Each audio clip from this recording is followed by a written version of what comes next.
नमस्कार, जय महाकाली। आज 7 ऑक्टोबर सोमवारचा दिवस आहे। शारदीय नवरात्रोत्सव महाशक्ती पर्वातील आज 5वा दिवस। आदिमायाशक्तीची घटस्थापना होऊन 5 दिवस होत असतात।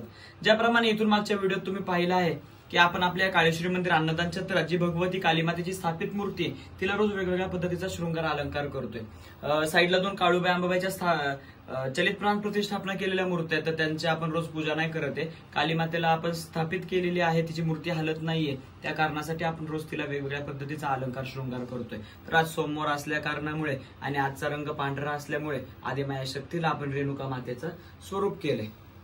आपले पती जमदाग्नी यांच्यासाठी आदिमायाशक्ती डोईवर घागर घेऊन, वारूची घागर करून, सर्पाची चुंबळ घेऊन आदिमायाशक्ती तिच्या सत्वपणामध्ये नदीला मनोळी नदीवर जाऊन पतीच्या स्नानासाठी पाणी आणते अशी आख्यायिका सांगितली जाते। तर असं हे भगवतीचं नयनरम्य स्वरूप तुम्हाला व्हिडिओच्या माध्यमातून पाहायला भेटणार आहे। आता आदिमायाशक्तीची आरती होणार आहे, सर्वांनी व्हिडिओच्या माध्यमातून आरतीचा लाभ घ्यावा। तुम्हाला व तुमच्या कुटुंबियांना शारदीय नवरात्रोत्सव महाशक्ती पर्वाच्या खूप खूप शुभेच्छा। जय महाकाली।